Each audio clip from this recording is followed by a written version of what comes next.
അതിപരിശുദ്ധമായ നാമം മാത്രം നമ്മുടെ മധ്യത്തിൽ വാഴ്ത്തപ്പെടട്ടെ. ഈ അനുഗ്രഹീതമായ നല്ല വെള്ളിയാഴ്ച ഈ സഭായോഗത്തിൽ എനിക്കും സംബന്ധിപ്പാൻ ദൈവം ഒരുക്കിയ വിലപ്പെട്ട അവസരത്തിനായി ദൈവത്തിന് സ്തോത്രം ചെയ്യുന്നു.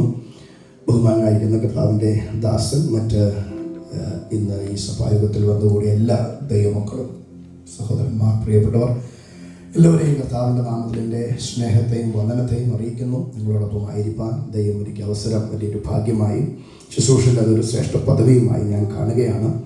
കർത്താവ് നമ്മെല്ലാവരെയും അനുഗ്രഹിക്കട്ടെ. ബഹുമാന ദൈവദാസനെ ഓർത്ത് സ്തോത്രം ചെയ്യുന്നു. ആയുസിൻ്റെ ഒരു വർഷം കൂടി ദൈവം കൊടുത്തതോർത്ത് സ്തോത്രം. കഴിഞ്ഞ നാളുകളിൽ കർത്താവിൻ്റെ ദാസൻ്റെ സാക്ഷ്യത്തിൽ കൂടി ചുരുങ്ങിയ സമയം കൊണ്ട് പറഞ്ഞല്ലോ, വലിയ അനർത്ഥങ്ങൾ, വലിയ അപകടങ്ങൾ ജീവിതത്തിനെതിരെ കയറി വന്നപ്പോഴൊക്കെ സ്വർഗത്തിലെ ദൈവം വലിയ മതിൽ പോലെ നിന്ന് തൻ്റെ ഭക്തനെ പരിപാലിച്ച് ഈ പകലിലും നമ്മുടെ മധ്യത്തിൽ നിർത്തിയിരിക്കുന്നതിൻ്റെ പുറകിൽ വലിയ ദൈവത്തിൻ്റെ പദ്ധതിയുണ്ട്. സ്തോത്രം. വലിയ ദൈവത്തിൻ്റെ പദ്ധതിയുണ്ട്. സ്തോത്രം. നിങ്ങൾക്കൊരു സന്തോഷം തോന്നിയില്ല അത് പറഞ്ഞപ്പോൾ? നിശ്ചയമായും കർത്താവിൻ്റെ ദാസനെ കൊണ്ട് ഇനിയും ഒരുപാട് കാര്യങ്ങൾ ദൈവത്തിന് ചെയ്തെടുക്കാനുണ്ട്. ദൈവത്തിൻ്റെ ചില വാഗ്ദത്തങ്ങൾ ഇനിയും നിവർത്തീകരിക്കപ്പെട്ട് കാണാനുണ്ട്. ഇനിയും ചിലരെ കൈതാങ്ങാൻ, ചിലരെ പിടിച്ചുയർത്താൻ, ചിലരെ ഉറപ്പിച്ചു നിർത്താനൊക്കെ കർത്താവിൻ്റെ ദാസനിൽ കൂടി ദൈവം പ്ലാൻ ചെയ്തിരിക്കുന്നത് കൊണ്ട് ദൈവം കർത്താവിൻ്റെ ദാസനെ ആയുസ്സോടെ ആരോഗ്യത്തോടെ നമ്മുടെ മധ്യത്തിൽ നിർത്തിയിരിക്കുന്നു. എൻ്റെയും വ്യക്തിപരമായ എല്ലാ ഭാവുകങ്ങളും നേരുന്നു. ദൈവം അനുഗ്രഹിക്കട്ടെ. അവസാനം പാസ്റ്റർ ഓർത്ത് പ്രത്യേകം പ്രാർത്ഥിക്കുന്നുണ്ട്. കർത്താവ് നമ്മെല്ലാവരെയും അനുഗ്രഹിക്കുമാറാകട്ടെ. വളരെ പ്രാർത്ഥനയോടെ, ഒട്ടും ദീർഘിപ്പിക്കാതെ, മുഖവുരകളിൽ ഒന്നും പറഞ്ഞ സമയം ഒട്ടും വേസ്റ്റാക്കാതെ നിങ്ങളുമായിട്ട് പങ്കുവയ്ക്കേണ്ട ഹൃദയത്തിൽ ദൈവത്തിൻ്റെ ആത്മാവിന് എനിക്ക് പ്രേരിതമായിരിക്കുന്ന ഒരു ഭാഗം, നമുക്ക് വലിയ പരിചയമുള്ള പഴയ നിയമത്തിൻ്റെ മധ്യസ്ഥനായ മോശയുടെ ജീവിതത്തിൽ നിന്ന് ചില കാര്യങ്ങളാണ്. അതിനാധാരമായിട്ട് ഒരു വാക്യം നമുക്ക് കുറിവാക്യമായിട്ട് വായിക്കാം. സങ്കീർത്തന പുസ്തകത്തിൽ 106 സങ്കീർത്തനം, അതിൻ്റെ 23 വാക്യം. 106 സങ്കീർത്തനം, അതിൻ്റെ 23 വാക്യം.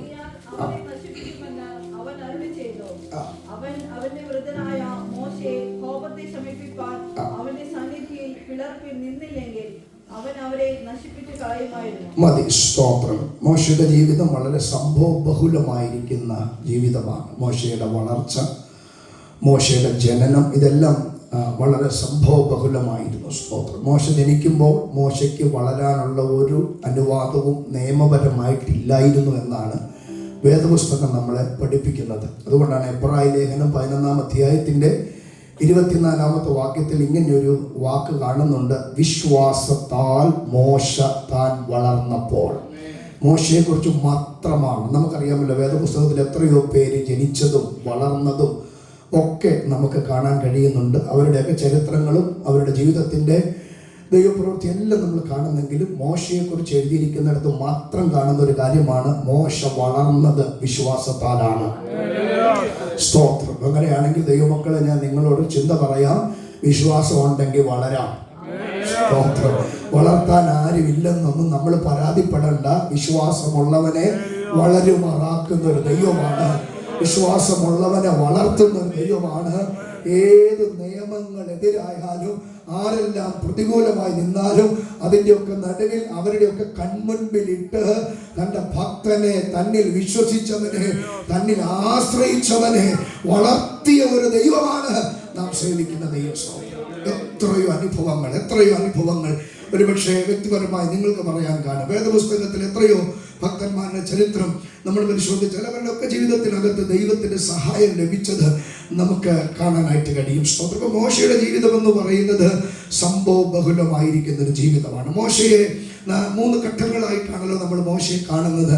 ആദ്യത്തെ 40 വർഷത്തെ മോശയുടെ ജീവിതം കൊട്ടാരത്തിൽ വലിയ സുഖസമൃദ്ധികൾ അനുഭവിച്ച് വരികയാണ്. അത് ദൈവത്തിൻ്റെ ഒരു പദ്ധതിയാണ്. സ്തോത്രം. ഞാനിങ്ങനെ മനസ്സിലാക്കിയ കാരണം എന്താ, ഈ മോശയെ സത്യത്തിൽ മോശ ജനിക്കുന്ന സമയത്ത് ഒരു നിയമമുണ്ടെന്ന് ഞാൻ പറഞ്ഞില്ല. അതെന്താണ്?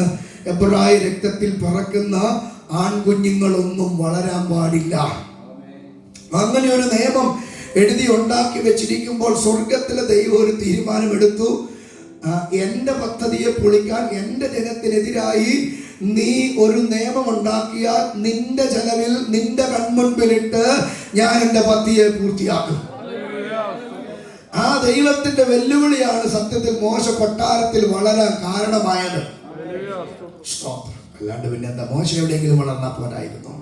നിശ്ചയമായിട്ടും മതിയായിരുന്നു. ദൈവത്തിന്റെ സമയമാകുമ്പോൾ മോശയെ വിളിച്ച് ദൈവം കൊണ്ടുവന്നാൽ മതി. പക്ഷേ ഒരു പദ്ധതിക്കെതിരെ, അല്ലെങ്കിൽ ദൈവത്തിന്റെ പദ്ധതിക്കെതിരെ ഒരു വെല്ലുവിളി ഭൂമിയിൽ നിന്ന് രാജാവ് ഉയർത്തിയപ്പോൾ മഹാരാജാവും രാജാതിരാജാവുമായവൻ തീരുമാനമെടുത്തു, അങ്ങനെയാണെങ്കിൽ ആ പദ്ധതി നിന്റെ ചെലവിൽ നടപ്പാക്കും. അങ്ങനെ 40 വർഷം മോശ കൊട്ടാരത്തിൽ വലിയ സുഖസമൃദ്ധി അനുഭവിച്ച് ഫറവോന്റെ പുത്രിയുടെ മകനായിട്ട് തന്നെ വളർന്നു. സ്തോത്രം. ഈ പറയുന്ന കോടാനുകോടി വരുന്ന മിസ്രൈം നിക്ഷേപങ്ങളുടെയും ഭൂസ്വത്തുകളുടെയും ഒക്കെ അധിപനായി തന്നെയാണ് മോശ വളരുന്നത്.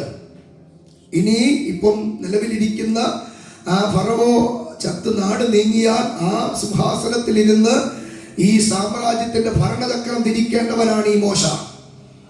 പക്ഷേ ദൈവം അത് അനുവദിച്ചില്ല, അഥവാ മോശ അതിന് വിധേയപ്പെട്ടില്ല. അടുത്ത 40 വർഷം എന്ന് പറയുന്നത് മരുഭൂമിയിൽ ആടുകളെയൊക്കെ മേച്ച്, ഇങ്ങനെ അമ്മായിയപ്പൻ്റെ ആടുകളെ മേച്ച് നടക്കുന്ന ഒരു കാലഘട്ടം. അത് ശരിക്കും മോശയുടെ ജീവിതത്തിൽ ഒരു പാഠശാലയായിരുന്നു. സ്തോത്രം. പ്രിയമുള്ള ദൈവമക്കളെ, നമ്മളെ ചില അനുഭവത്തിൽ കൂടി ദൈവം കടത്തി വിടുന്നത് ചില കാര്യങ്ങൾ പഠിപ്പിക്കാനാണ്. കാരണം ഈ പറയുന്ന ലക്ഷക്കണക്കിന് വരുന്ന ജനത്തെ ദൈവം ഈ ഭക്തന്റെ കയ്യിലേക്ക് ഏൽപ്പിക്കുന്നതിന് മുമ്പ് ആടുകളെ തന്റെ കയ്യിലേക്ക് ഏൽപ്പിച്ചു. അവിടെ താൻ ഒരുപാട് കാര്യങ്ങൾ, കാരണം നമുക്കറിയാമല്ലോ, അങ്ങനെ ഒരു സാഹചര്യത്തിൽ ജനിച്ചു വളർന്നു വന്ന ഒരാളല്ല, അങ്ങനെ ഒരു സിറ്റുവേഷൻ ഫേസ് ചെയ്ത് വന്ന ഒരാളല്ല. പക്ഷേ ആ കൊട്ടാരത്തിൽ നിന്ന് തന്നെ പുറത്തിറക്കിയിട്ട് മരുഭൂമിയിൽ കൊണ്ടുപോയി ആടുകളെ കയ്യിൽ ഏൽപ്പിച്ചിട്ട് ആ ആടുകളോടുള്ള ബന്ധത്തിൽ തന്നെ കുറെ കാര്യങ്ങൾ ദൈവം പഠിപ്പിച്ചു. ഒരു കാര്യം അറിഞ്ഞോളണം, ചില നഷ്ടങ്ങൾ വന്നതും ചില മരുഭൂമിയുടെ അനുഭവങ്ങളൊക്കെ വന്നതും ദൈവത്തെ രുചിച്ചറിയാനുള്ള മുഖാന്തരങ്ങളാണ്, ദൈവത്തെ അടുത്തറിയാനുള്ള പദ്ധതികളാണ്. ദൈവം അറിയാതെ അല്ല ഒന്നും സംഭവിക്കുന്നത്. നമുക്കൊരു നഷ്ടം വന്നാൽ അത് ദൈവം അനുവദിച്ചിട്ട് വരുന്നതാണ്. നമുക്കൊരു വേദന വന്നാൽ അത് ദൈവം അനുവദിച്ചിട്ട് വന്നതാണ്. അതിന്റെ പുറകിൽ ദൈവത്തിനൊരു കാരണമുണ്ട് എന്ന് പകൽ ആ കാരണം തിരിച്ചറിഞ്ഞാൽ മാത്രമേ നമുക്ക് എപ്പോഴും ദൈവത്തെ സ്തുതിക്കാൻ പറ്റുള്ളൂ. കാരണം നമുക്ക് തെസ്സലോനിക്ക ലേഖനത്തിൽ പറയുന്ന ഒരു വാക്ക് ഇങ്ങനെയുണ്ട്, ദൈവ ഇഷ്ടത്തെ കുറിച്ച് പറയുമ്പോൾ. ദൈവ ഇഷ്ടം എന്ന് പറയുന്ന ഒരു വലിയ വിഷയമാണ് വേദപുസ്തകത്തിലെ. അതിനകത്ത് തെസ്സലോനിക്ക ലേഖനത്തിൽ പൗലോസ് പ്രത്യേകം പറയുന്നുണ്ട്. അത് 5-ാം അധ്യായത്തിന്റെ 13 മുതലുള്ള വാക്യങ്ങൾ, 14 മുതലുള്ള വാക്യങ്ങൾ വായിക്കുമ്പോൾ അവിടെ കാണുന്നത് ഇങ്ങനെയാണ്: ക്രമം കെട്ടവരെ ബുദ്ധി ഉപദേശിപ്പീൻ, പിന്നെ അങ്ങനെ പറഞ്ഞ് കുറെ കാര്യങ്ങൾ പറഞ്ഞു വന്നിട്ട് പറയുന്നു, എല്ലാറ്റിനും സ്തോത്രം ചെയ്യുവീൻ, ഇടവിടാതെ പ്രാർത്ഥിപ്പീൻ, എപ്പോഴും സന്തോഷിപ്പീൻ, ഇതല്ലോ നിങ്ങളെ കുറിച്ചുള്ള ക്രിസ്തുവേശുവിൽ ദൈവ ഇഷ്ടം. എല്ലാറ്റിനും എന്ത് ചെയ്യണം?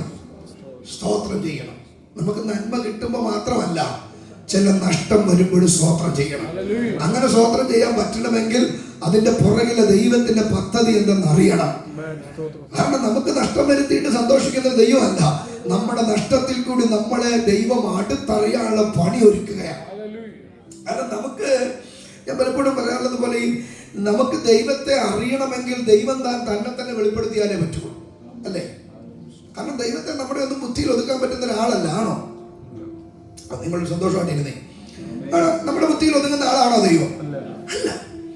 കാരണം ഞാൻ പലപ്പോഴും ചിന്തിച്ചിട്ടുണ്ട്, ഈ വേദപുസ്തകം, നമ്മുടെ ഈ വേദപുസ്തകത്തിലെ ഈ പൊതുവിഷയമെന്ന് പറയുന്നത്, അല്ലെങ്കിൽ നമ്മളോട് വേദപുസ്തകത്തിൽ കൂടി ദൈവം സംസാരിക്കാൻ ആഗ്രഹിക്കുന്ന മെയിൻ വിഷയം എന്ന് പറയുന്നത് വീണുപോയ മനുഷ്യന്റെ വീണ്ടെടുപ്പ് എന്നുള്ളതാണ്, അല്ലെ? അവന്റെ രക്ഷ എന്നുള്ളതാണ് വേദപുസ്തകത്തിന്റെ പൊതുവിഷയം. അതാണ് ദൈവത്തിന് ഏറ്റവും കനത്ത വിഷയം. ദൈവത്തിന് വലിയ വില കൊടുക്കേണ്ടി വന്ന വിഷയം അത് തന്നെയാണ്. ആ വിഷയം മാത്രമായിരുന്നു നമ്മോട് സംസാരിക്കാനുള്ളൂ എങ്കിൽ അതൊരൊറ്റ പേജിന്, അതിനകത്ത് ഒരൊറ്റ പേജിനകത്ത് ഒതുക്കാനുള്ള വിഷയമുള്ളൂ. പക്ഷെ ഇത്രയും ഈ 66 പുസ്തകങ്ങളിലായി ഇത്രയും വാക്യങ്ങൾ എഴുതി ഇത്രയും വലിയ പുസ്തകമായി നമ്മുടെ കയ്യിൽ തന്നിരിക്കുന്നത് അബ്രഹാമിന്റെ ചരിത്രവും ദാവീദിന്റെ കാര്യവും മോശയുടെ കാര്യവും ഇസഹാക്കിന്റെ കാര്യവും എന്ന് വേണ്ട ഈ വക മുഴുവൻ വ്യക്തി ജീവിതങ്ങളിലെ മേലുള്ള ദൈവത്തിന്റെ പദ്ധതികളെ കുറിച്ചെല്ലാം എഴുതി ചരിത്രങ്ങളായി നമ്മുടെ കയ്യിൽ തന്നിരിക്കുന്നത്. ദൈവത്തെ ആരും അന്ധമായി വിശ്വസിക്കണ്ട. ഞാൻ അങ്ങനെ പറഞ്ഞാൽ തെറ്റിദ്ധരിക്കരുത്. ഒരുവൻ ദൈവത്തെ വിശ്വസിക്കാൻ വരുന്നെങ്കിൽ അവന്റെ ബുദ്ധിയിൽ കൺവിൻസ് ആവണം ദൈവം ആരാണെന്ന്. എന്നിട്ട് വിശ്വസിച്ച് ആ ദൈവത്തിന് നിർബന്ധമുണ്ട്. ദൈവം ആരെ പേടിപ്പിച്ച് ഭയപ്പെടുത്തി കൂടെ നിർത്തുന്നവനല്ല ദൈവം. ദൈവം താൻ തന്നെ തന്നെ വെളിപ്പെടുത്തും. അതിനൊരു വാക്യമുണ്ട്, റോമാലേഖനത്തിലാണ് ആ വാക്യം. റോമാലേഖനം 1-ാം അധ്യായത്തിന്റെ 19-ാമത്തെ വാക്യത്തിൽ നമ്മൾ കാണുന്നുണ്ട്. ഇങ്ങനെയാണ് അവിടെ എഴുതിയിരിക്കുന്നത്: ദൈവത്തെ കുറിച്ച് അറിയാവുന്നത് അവൻ അവർക്ക് എന്ത് ചെയ്തു? വെളിപ്പെടുത്തി. അവർക്ക് വെളിപ്പെടുത്തി. എന്നിട്ട് പറയുന്നത് അവന്റെ ദിവ്യത്വവും നിത്യവുമായ അദൃശ്യ ലക്ഷണങ്ങൾ, അവന്റെ ദിവ്യശക്തിയും നിത്യത്വം ഒക്കെ ആയിരിക്കുന്ന അദൃശ്യ ലക്ഷണങ്ങൾ അവൻ ലോക സൃഷ്ടി മുതൽ എന്ത് ചെയ്തു? അവന്റെ മനുഷ്യന്റെ ബുദ്ധിക്ക് എന്ത് ചെയ്തു? തെളിവായി വന്നു. അവിടെ എഴുതിയിരിക്കുന്ന വാക്ക് എങ്ങനെയാണ്? അവന്റെ ദിവ്യശക്തി, നിത്യത്വം മുതലായ അദൃശ്യ ലക്ഷണങ്ങൾ എന്ന് പറഞ്ഞാൽ നമുക്ക് കാണാൻ പറ്റാത്ത, നമ്മുടെ കണ്ണിന് കാണാൻ പറ്റാത്ത വിധത്തിലുള്ള ദൈവത്തിന്റെ അദൃശ്യമായ പല ലക്ഷണങ്ങളും, സ്നേഹം, ദയ, കരുണ, സർവശക്തി, ആർദ്രത, ഇതെല്ലാം നമ്മുടെ കണ്ണിൽ പെട്ടില്ല. പക്ഷെ നമ്മളെ അത് ബോധ്യമാക്കേണ്ട, ബുദ്ധിക്ക് തെളിവായി വരേണ്ടതിന്, ആ വാക്ക് നിങ്ങൾ പ്രത്യേകം ശ്രദ്ധിക്കണം, ബുദ്ധിക്ക് തെളിവായി വരേണ്ടതിന് എന്ന് പറഞ്ഞാൽ ബുദ്ധിക്ക് തെളിവാകുക എന്ന് പറയുന്നതല്ലേ ഈ കൺവിൻസിങ് ആകുക എന്ന് പറയുന്നത്. നമ്മളൊക്കെ സ്കൂളിൽ പഠിച്ചിട്ടുള്ളവരാണല്ലോ. ഈ സ്കൂളിലൊക്കെ പഠിക്കുമ്പോൾ ഈ 2 ഭാഗമായിട്ടാണ് നമ്മളെ പഠിപ്പിക്കുന്നത്. ഒന്ന്, നമ്മൾ ഇതുപോലെ ക്ലാസ് മുറിക്കകത്തിരുന്ന് തിയറി പഠിക്കും, ഇല്ലേ? പ്രത്യേകിച്ച് കെമിസ്ട്രി പോലെയുള്ള, ഫിസിക്സ് പോലെയുള്ള വിഷയങ്ങൾ ഒക്കെ എന്ത് ചെയ്യും? ഇതുപോലെ ക്ലാസ് മുറിക്കകത്ത് നമ്മൾ തിയറി പഠിപ്പിക്കും. അപ്പോൾ തിയറി ക്ലാസ്സിൽ ഇരുന്നുകൊണ്ട് നമ്മുടെ കെമിസ്ട്രി ടീച്ചർ നമ്മളോട് പറഞ്ഞു തന്നു, 2% ഹൈഡ്രജനും 1% ഓക്സിജനും തമ്മിൽ ചേരുന്നതാണ് നമ്മൾ കുടിച്ച് ദാഹം മാറ്റുന്ന വെള്ളം. അതല്ലേ? സത്യമല്ലേ? അയ്യോ, അല്ലേ? പക്ഷെ നമുക്കതങ്ങ് വിശ്വസിക്കാൻ പറ്റിയില്ല. പക്ഷെ നമ്മൾ പിന്നെ ലാബിൽ കൊണ്ടുപോയി, നമ്മൾ കെമിസ്ട്രി ലാബിൽ കൊണ്ടുപോയിട്ട് ഈ ഹൈഡ്രജനും ഈ ഓക്സിജനും നിശ്ചിതമായ അനുപാതത്തിനകത്ത് മിക്സ് ചെയ്തപ്പോൾ ആ ടെസ്റ്റ് ട്യൂബിനകത്ത് ഇതുപോലെ വെള്ളം വന്നു. അപ്പൊ നമ്മുടെ ബുദ്ധിയിൽ പറഞ്ഞു, ടീച്ചർ ക്ലാസ്സിൽ പറഞ്ഞ സൂത്രം തന്നെയാ ഈ സംഭവങ്ങൾ. നമ്മുടെ ബുദ്ധിയിൽ കൺവിൻസ് എന്ന് പറഞ്ഞതുപോലെ തന്നെ വേദപുസ്തകത്തിനകത്ത് ദൈവം സർവശക്തനാണ്, ദൈവം അത്യുന്നതനാണ്, ദൈവം സർവ്വവ്യാപിയാണ്. ഇങ്ങനെ പറഞ്ഞാൽ അതൊരു തിയറി മാത്രമേ ഉള്ളൂ. പക്ഷെ നമ്മുടെ ബുദ്ധിയിൽ അത് കൺവിൻസ്ഡ് ആയി മാറണമെങ്കിൽ ചില പ്രാക്ടിക്കൽ സൈഡ് ഉണ്ടാകണം. ഇന്ന് പകൽ എത്ര പേർക്ക് കാര്യം മനസ്സിലാവുന്നുണ്ട്? അങ്ങനെ ദൈവം ആ പറഞ്ഞ തിയറി നമ്മളെ ബോധ്യപ്പെടുത്താൻ ദൈവം ഒരുക്കിയ ചില പ്രാക്ടിക്കൽ ക്ലാസ് ആണ് നമ്മുടെ ജീവിതത്തിൽ വന്ന ചില നഷ്ടങ്ങള്, നമ്മുടെ ജീവിതത്തിൽ ചെന്ന് വന്ന ചില വേദനകള്, നമ്മുടെ ജീവിതത്തിൽ വന്ന ചില പ്രതിസന്ധികൾ. അവിടെ വെച്ച് ദൈവം തെളിയിച്ചു, എന്ത്? ഞാൻ സർവശക്തിയുള്ള ദൈവമാണ്. ഈ മോശയുടെ കാര്യം നമ്മൾ പറയുമ്പോ, മോശ ഒഴിവ് പറഞ്ഞു, എന്നെ ദയവ് ചെയ്തിട്ട് ഒഴിവാക്കണം, കാരണം ഞാൻ ആരാന്ന് എനിക്കറിയാലോ. വലിയൊരു ദൗത്യത്തിലേക്ക് മോശ ദൈവം വിളിക്കാം. അപ്പൊ മോശയെ ദൈവത്തിൽ നിന്ന്, ആ ദൗത്യത്തിൽ നിന്ന് ഒഴിവാകാൻ വേണ്ടി 5 എക്സ്ക്യൂസ് പറഞ്ഞു.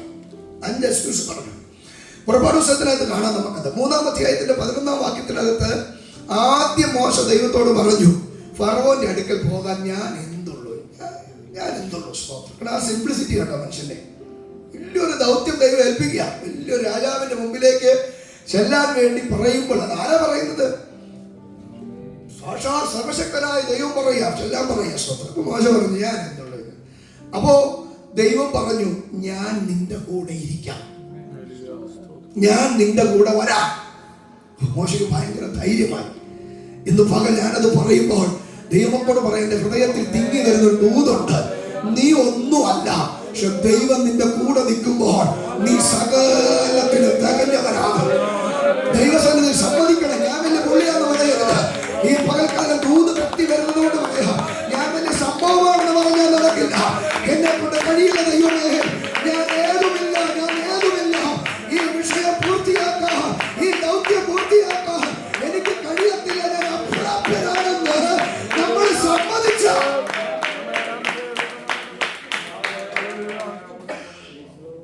ദൈവം നമ്മളെ സഹായിക്കും, ദൈവം നമ്മുടെ കൂടെ വരും. നമ്മൾ ചെയ്യുന്ന ജോലി നമ്മൾ പ്രവൃത്തി മണ്ഡലങ്ങൾ ചില കാര്യങ്ങളൊക്കെ നമ്മൾ വലിയ കാര്യം ഏൽപ്പിക്കുമ്പോൾ നമ്മുടെ ചുമലിലേക്ക് ആ ഭാരം വെക്കുന്നത് പോലെയാണ്. പക്ഷെ അവിടെ നമ്മൾ പതറിപ്പോകും. അപ്പൊ നമ്മള് എന്നെ കൊണ്ട് പറ്റില്ല, അയ്യോ പത്തോ എന്ന് പറഞ്ഞ് നിലവിളിക്കുകയല്ല. ഒരു ഉത്തരവാദിത്തം എന്നെ ഏൽപ്പിച്ചെങ്കിൽ അത് ചെയ്യാൻ എന്നെ ദൈവം പ്രാപ്തനാക്കും. അത് ചെയ്യാൻ എന്നെ ദൈവം പ്രാപ്തനാക്കും. ഞാനിന്ന് പകൽക്കാല ദൂത് നിങ്ങൾക്ക് കൈമാറുമ്പോൾ എത്ര പേര് ആമേൻ പറഞ്ഞത് സ്വീകരിക്കും? ഈ ആമേൻ പറയുന്നത് അത് ഭയങ്കര ശക്തിയുണ്ട് കേട്ടോ. ഈ ആമേൻ പറയുന്നത് അത് ഭയങ്കര റിസീവിംഗ് പവർ ഉണ്ട്. ഇന്ന് പകൽ നീ ബലഹീനനാന്ന് പറഞ്ഞ് ഒതുങ്ങരുത്, നീ ഉള്ളിലേക്ക് വലിയരുത്, നീ ദൈവസന്നിധിയിൽ സമ്മതിക്കണം. എന്റെ ദൈവമേ, ഞാൻ അപ്രാപ്യനാണ്, എനിക്കതിന് പ്രാപ്തിയില്ല എന്ന് പറഞ്ഞ് സമ്മതിക്കുമ്പോ ദൈവം പറയും, ഞാൻ കൂടെ വരാൻ പോലെ. ഒന്നാമത്തെ മോശ തന്റെ പരിമിതി സമ്മതിച്ചു. ഞാനൊന്നുമില്ല, സ്തോത്രം, എന്നെ കൊണ്ട് പറ്റില്ല, സ്തോത്രം. അപ്പോ മോശയോട് ദൈവം അതിന്റെ പരിഹാരം പറഞ്ഞു. രണ്ടാമത് പിന്നെ ദൈവത്തിന്റെ സന്നിധിയിൽ 3-ാം അധ്യായത്തിന്റെ 13-ാമത്തെ വാക്യത്തിലേക്ക് നോക്കുമ്പോ ഈ മോശ ദൈവത്തോട് പ്രചരിയൊക്കെ എന്റെ കൂടെ പോരാ, ഞാന് ഈ ജനത്തിന്റെ അടുക്കൽ ചെന്ന് നിങ്ങളുടെ പിതാക്കന്മാരുടെ ദൈവമായിരിക്കുന്ന യഹോവ എന്നെ നിങ്ങളുടെ അടുക്കൽ അയച്ചിരിക്കുന്നു എന്ന് പറയുമ്പോൾ അവര് ന്യായമായിട്ട് ചോദിക്കാൻ സാധ്യതയുള്ള ഒരു ചോദ്യമുണ്ട്, ഈ യഹോവ ആരാ? ഇതാരാ ചോദിക്കുന്നത് അറിയാം? ഇസ്രായേലല്ല, ഇസ്രായേൽ ജനം ചോദിക്കുമെന്ന്. അപ്പൊ അതിനർത്ഥം എന്താ? 430 കൊല്ലമായിട്ട് ഇവർ യഹോവയുമായിട്ട് ഒരു ബന്ധവുമില്ല. ഇപ്പൊ ഞാനിവിടെ വന്നുമ്പോ ഞാൻ നിങ്ങളെ പരിചയപ്പെടുത്തുക, എന്നെ ബാബുപാസ്റ്ററാണ് ഇങ്ങോട്ട് അയച്ചതെന്ന് പറയുമ്പോൾ നിങ്ങൾ ചോദിക്കും, ഈ ബാബുപാസ്റ്റർ ആരാന്ന് ചോദിച്ചാൽ അതിനർത്ഥം എന്തുവാ? നിങ്ങൾ തമ്മില് ഒരു ബന്ധമില്ലെന്നല്ലേ? ഒന്ന് പ്രതികരിച്ചേ അല്ലേ? എന്നതുപോലെ തന്നെ ഇസ്രായേൽ ജനത്തിന്റെ അടുക്കിലേക്ക് യഹോവയാണ്, നിങ്ങളുടെ പിതാക്കന്മാരുടെ ദൈവമായ യഹോവയാണ് എന്നെ നിങ്ങളുടെ അടുക്കിലേക്ക് അയച്ചിരിക്കുന്നതെന്ന് പറയുമ്പോൾ അവര് ചോദിക്കും, യഹോവ ആരാ? അപ്പൊ ഞാനെന്തിന് മറുപടി പറയണ്ടേ? മറുപടി പറയണ്ട. കാരണം അവർക്ക് അറിയത്തില്ല നിന്നെ, യഹോവയായ ദൈവത്തെ അങ്ങേ അവർക്ക് അറിയത്തില്ല. 430 കൊല്ലമായിട്ട് അവര് കാളേനെയും അവര് നദിയും അതും ഇതും ഒക്കെ ദൈവമാണെന്ന് പറഞ്ഞ് സേവിച്ച് നടക്കുക. അവർക്കാർക്ക് യഹോവയായിട്ട് ബന്ധമില്ല. അപ്പൊ ദൈവം തമ്പുരാൻ പറയുക, ഒരു കാര്യം ചെയ്യുക, ഞാൻ എന്നാന്നൊന്നും പറഞ്ഞാലൊന്നും നിനക്ക് മനസ്സിലാകുന്നില്ല. അവിടെ പറഞ്ഞു, ഞാനാകുന്നവൻ, ഞാനാകുന്നു. എന്നിത് പറയുന്ന കാരണം നമ്മുടെ ഇത് മറക്കരുത്. ദൈവം ആരാണ്, ദൈവം ആരാകും, ദൈവത്തിന് ആരാകാൻ പറ്റും എന്നൊക്കെ അവരുടെ മുമ്പിൽ തെളിയിക്കാൻ ദൈവം അവസരം ഉണ്ടാക്കുക. ഇവർക്കറിയത്തില്ല ദൈവം ആരാണ്. അറിയാമോ? അറിയാൻ കാരണം ചോദിക്കത്തില്ലോ. അപ്പോ ദൈവം ആരാണെന്ന് അവരെ പഠിപ്പിക്കണം. അതിന് ദൈവം ഒരു, എന്റെ ഭാഷ പറഞ്ഞ കളം ഒരുക്കുക. അതിന് 40 വർഷത്തെ സമയം ദൈവം എടുത്തിരിക്കുക ഇവരെ പഠിപ്പിക്കാൻ. ചുമ്മാ വന്നിട്ട് നിങ്ങൾ കണ്ടോ അബ്രഹാമിന്റെ ദൈവം അങ്ങനെ അവർ പറയുന്നുണ്ട് എന്ന് പറഞ്ഞുകൊണ്ട് വെറുതെ ആരാണ്ടൊക്കെ എന്തോ ചെയ്ത ദൈവം നിങ്ങൾ പറയരുത്. നിങ്ങളുടെ അനുഭവത്തിൽ നിങ്ങൾക്ക് ദൈവം ആരാണെന്ന് ഞാൻ പഠിപ്പിച്ചു തരാം. അതിന് 40 വർഷത്തെ സമയം ദൈവം എടുക്കുക, സ്തോത്രം. പക്ഷെ മോശയോട് ഒരു എക്സ്പ്ലനേഷനും അന്നേരം പറയുന്നില്ല. മോശെ, ഇപ്പൊ ഞാൻ ആരാണെന്ന് പറഞ്ഞാൽ നിനക്ക് പിടികിട്ടത്തില്ല. പക്ഷെ നീ ജനത്തെ കൊണ്ട് മുന്നോട്ട് പൊക്കോ, ഞാനാകുന്നവൻ ഞാനാകുന്നു, I am that I am എന്ന് നീ അവരോട് ചെന്ന് പറഞ്ഞിട്ട് നീ ജനത്തെ കൂട്ടിക്കൊണ്ട് പൊക്കോ. പക്ഷെ നിന്റെ മുമ്പിൽ ഓരോ പ്രശ്നം വരുമ്പോൾ ഞാൻ അവിടെ തെളിയിച്ചോളാം ഞാൻ ആരാണെന്ന്. സ്തോത്രം. ഞാൻ പറഞ്ഞു വന്നത് നിങ്ങൾക്ക് മനസ്സിലാവുന്നുണ്ടോ? അതെ, ഇതാ ആ യാത്ര നമുക്കൊരു ദൃഷ്ടാന്തമാണ്. 1 കൊരിന്ത്യർ ലേഖനം 10-ാം അധ്യായത്തിൽ പറയുന്നുണ്ട്, അവരുടെ ജീവിതത്തിൽ സംഭവിച്ച ഓരോ കാര്യങ്ങള് എടുത്ത് ഉദ്ധരിച്ചുകൊണ്ട് പറയുക, ഇത് നമുക്കൊരു ദൃഷ്ടാന്തമായി സംഭവിച്ചു. അങ്ങനെയാണെങ്കിൽ ഞാൻ ദൈവമക്കളോട് പറയാം, പ്രിയരെ, നമ്മുടെ ജീവിതത്തിലെ ഓരോ സംഭവങ്ങളും ദൈവം ആരാണെന്ന് തെളിയിക്കാനുള്ള മുഖാന്തരങ്ങളാ, ദൈവം ആരാണെന്ന് വെളിപ്പെടുത്താനുള്ള മുഖാന്തരങ്ങളാ. അവർ സർവശക്തനാണെന്ന് കടലാസിൽ വായിച്ചല്ല നീ പഠിക്കേണ്ടത്. നിന്റെ ജീവിതത്തിന്റെ അനുഭവങ്ങൾ പഠിക്കണം, നിന്റെ ജീവിതത്തിന്റെ അനുഭവങ്ങൾ പഠിക്കണം. ഇന്ന് എത്ര പേർക്ക് ആത്മാവിൽ പറയാൻ പറ്റും, എന്റെ ദൈവം സർവശക്തനാണ്, അവന്റെ സർവശക്തി.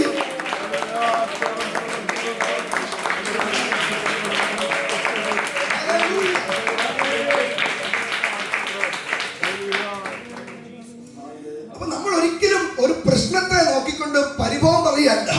അവിടെ നിന്നുള്ള പ്രശ്നത്തോട് പറയണം, എടാ എന്റെ ദൈവം ആരാണെന്ന് ഒന്നുകൂടി തെളിയൂ. ഇന്ന് ഈ പ്രശ്നത്തെ നോക്കിയിട്ട് പറയണം, എന്റെ ദൈവത്തിന്റെ ശക്തി എന്തെന്ന് നീ ഇന്ന് അറിയും. ചെങ്കടലിന്റെ തീരത്ത് വന്നപ്പോ ജനത്തിന്റെ വഴിമുട്ടി, അവിടെ കൊണ്ട് വഴി തീരുക. പക്ഷേ ദൈവം അവിടെ തെളിയിച്ചു, ഇല്ലാത്തടത്ത് വഴി ഉണ്ടാക്കാൻ പറ്റുന്നവനാണെന്ന്. എത്ര പേര് പകരം വിശ്വസിക്കുന്നുണ്ട്? ഒരുപക്ഷെ നമ്മുടെ കണ്ണിൽ വഴി കാണുന്നില്ലെങ്കിലും ദൈവത്തിന് വഴി ഒരുക്കാൻ കഴിയുമെന്ന് വിശ്വസിക്കുക. ദൈവത്തിന് വഴി തെളിക്കാൻ കഴിയുമെന്ന് വിശ്വസിക്കുക. മരുഭൂമിയുടെ ആ പാത ദൈവം ഒരുക്കിയെങ്കിൽ, ചെങ്കടലിന്റെ അടിത്തട്ടിൽ വഴി ഒരുക്കിയെങ്കിൽ, ഞാൻ ഇന്ന് പകൽക്കാലം ചിലരെ നോക്കി ആത്മാവിൽ പ്രവചനം പോലെ വിളിച്ചു പറയാം, നിനക്ക് യാതൊരു സാധ്യത നിന്റെ മുമ്പിലില്ലെങ്കിലും, ഒരവസരവും നിന്റെ മുമ്പിലില്ലെങ്കിലും, ഇന്ന് പകൽ എന്റെ ദൈവം വഴി അടയ്ക്കുന്നവനല്ല, അവൻ വഴി തുറക്കുന്ന ദൈവമാണ്. അവൻ വഴി തുറക്കുന്ന ദൈവമാണ്.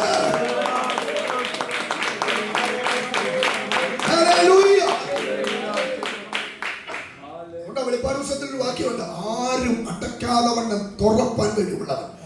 ആരും തുറക്കാതെ വണ്ണം അടപ്പാൻ കഴിവുള്ളവനാണ് നമ്മുടെ ദൈവം. മോശയുടെ ദൈവം പറഞ്ഞു, ഞാൻ ആകുന്നവൻ ഞാനാണ്. അത് കഴിഞ്ഞ് മോശയ്ക്ക് എന്നിട്ടും തൃപ്തി വരുന്നില്ല. മോശയ്ക്ക് എന്നിട്ടും എന്ത് ചെയ്യുന്നില്ല? തൃപ്തി വരുന്നില്ല.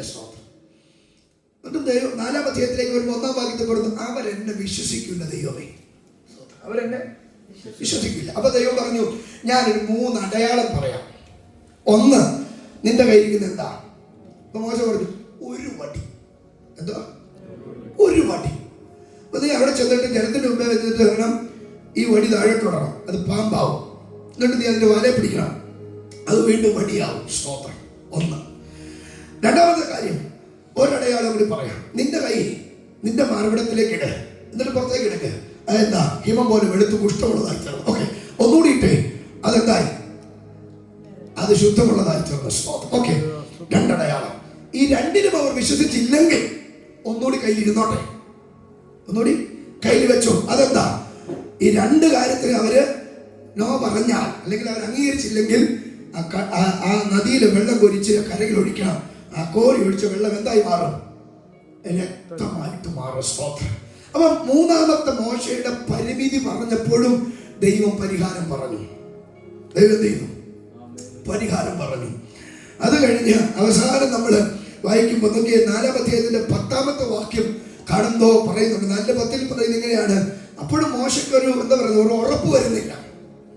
പറഞ്ഞു, ഞാൻ വാക്സാമർത്ഥ്യമില്ലാത്തവനല്ലേ, ഞാൻ സംസാരിച്ചാൽ ആൾക്കാർക്ക് എന്ത് ചെയ്യത്തില്ല, മനസ്സിലാകത്തില്ല. സ്തോത്രം. അവിടെയും ദൈവം പറഞ്ഞു, ഞാൻ നിന്റെ വായോട് കൂടി ഇരിക്കാം. ഇനി ഞാനായിരിക്കും നിന്റെ വായ. ഈ 4 ലിമിറ്റേഷൻ, പരിമിതിക്കകത്തും മോശയ്ക്ക് പരിഹാരം ദൈവം പറഞ്ഞു കൊടുത്തു. എന്നിട്ട് 5-ാമത്തെ കാര്യത്തിനകത്ത് ഒന്നുകൂടി ദൈവത്തോട് മോശ പറയുക. 13-ാമത്തെ വാക്യത്തിൽ, 4-ന്റെ 13-ാമത്തെ വാക്യത്തിൽ മോശ ദൈവത്തോട് പറഞ്ഞു, മറ്റാരെങ്കിലും അയക്കേ. 4 കാര്യത്തിന്റെ പരിമിതിക്കകത്ത് ദൈവം എന്ത് ചെയ്യുന്നു? പരിഹാരം പറഞ്ഞു കൊടുത്തിട്ട് 5-ാമത്തെ കാര്യം വീണ്ടും മോശ പറയുക, മറ്റാരെങ്കിലും അയക്കേ. അവിടെ ദൈവം കോപിച്ചു. അങ്ങനെ എഴുതിയിരിക്കും. നിങ്ങൾ വായിച്ചു സമയം കിട്ടുമ്പോൾ അത് വായിച്ചാൽ മതി. ഈ 3-ാം അധ്യായത്തിന്റെ 11 മുതൽ 4-ാം അധ്യായത്തിന്റെ 13 വരെയുള്ള വാക്യം കുറച്ചേ ഉള്ളല്ലോ. സ്വന്തം ഇന്ന് പോയിട്ട് ഭക്ഷണം കഴിച്ചിട്ടാണ് ഇവിടെ നിന്ന് പോകുന്നത്. അപ്പൊ അതുകൊണ്ട് ഇനി അതിനു വേണ്ടി തിരക്ക് പിടിക്കേണ്ട, വീട്ടിൽ ചെന്നാൽ ഇന്നങ്ങ് വായിച്ചു നോക്കി. സ്തോത്രം. ആ 5 കാര്യത്തിൽ ഈ 4 കാര്യം പറയുന്നതിനകത്ത് ദൈവം ചെയ്തിട്ടില്ല, കോപിച്ചില്ല. കാരണം തന്റെ പരിമിതി എത്ര ഉണ്ടെന്ന് താൻ മനസ്സിലാക്കിക്കൊണ്ടിരിക്കും തോറും അതിന്റെ പരിഹാരം ദൈവം പറഞ്ഞുകൊണ്ട് ഇരിക്കുക, അതിന്റെ പരിഹാരം ദൈവം വരുത്തിക്കൊണ്ടിരിക്കുക. പക്ഷെ 5-ാം കാര്യം, മറ്റൊരാളെ അന്വേഷിക്കണം എന്നാണ് ദൈവം ദേഷ്യം വന്നു. ദൈവം കോപിച്ചു എന്ന് പറഞ്ഞാൽ, നീ എന്താ മോശം പറയുന്നത്? വേറൊരാളെ എന്ന് പറഞ്ഞാൽ എന്റെ തെരഞ്ഞെടുപ്പ് തെറ്റിപ്പോയെന്നാണോ നീ പറയുന്നത്?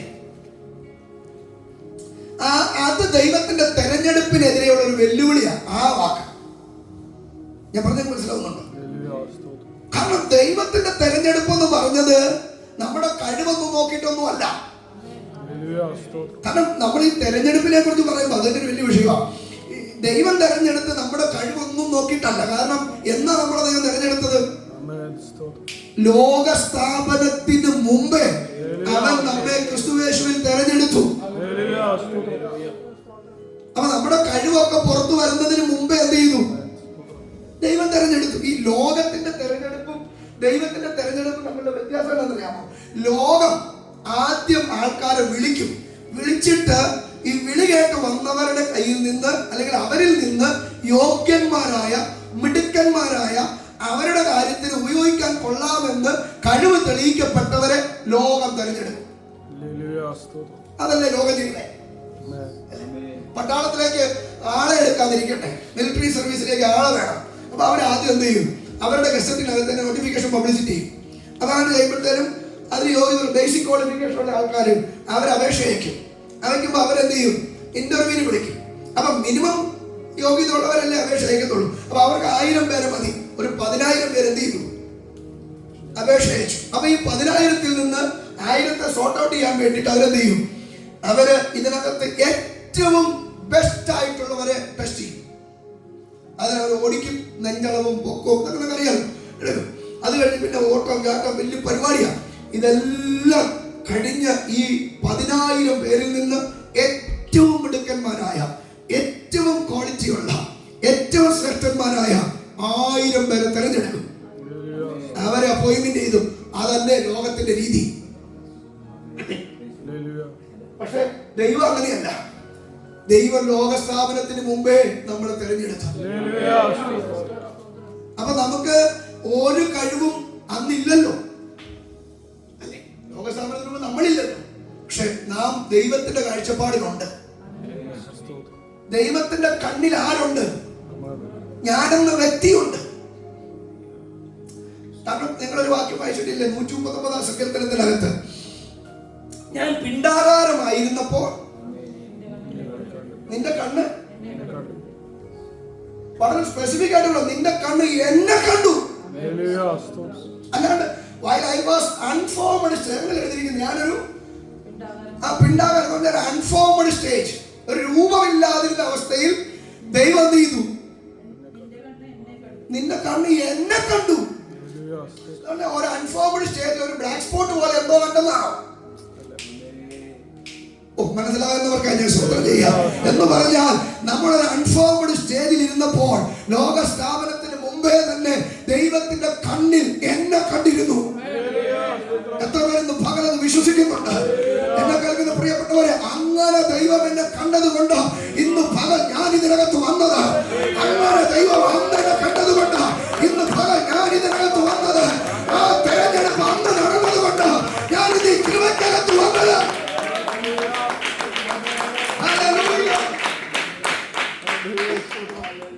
അപ്പൊ ദൈവം ആദ്യം തെരഞ്ഞെടുത്തു, എന്നിട്ട് വിളിച്ചു. സ്തോത്രം. അങ്ങനെയാണ് ബൈബിളിൽ ഓർഡർ. ഞാനൊരു വാക്യം കാണിച്ചു തരാം, അപ്പൊ നിങ്ങൾക്ക് പിടികിട്ടും. തെസ്സലോനിക്ക ലേഖനം, 2 തെസ്സലോനിക്ക ലേഖനം 2-ാം അധ്യായത്തിന്റെ 13-14 വാക്യം വായിക്കുമ്പോൾ ഞാൻ ഈ പറഞ്ഞ ആ രീതി അവിടെ എഴുതിയിട്ടുണ്ട്. 2 തെസ്സലോനിക്ക ലേഖനം 2-ാം അധ്യായത്തിന്റെ 13-14 വാക്യം പെട്ടെന്നൊന്ന് വായിച്ചേ.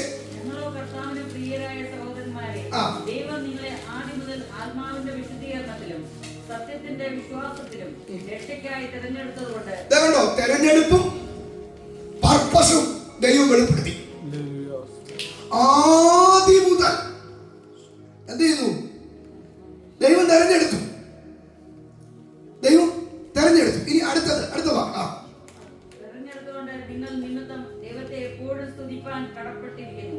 നമ്മുടെ കർത്താവായ യേശുക്രിസ്തുവിന്റെ മഹത്വം പ്രാപിപ്പാനല്ലോ അവൻ ഞങ്ങളുടെ സുവിശേഷ ഘോഷണത്താൽ നിങ്ങളെ രക്ഷയ്ക്ക് വിളിച്ചത്. കണ്ടോ?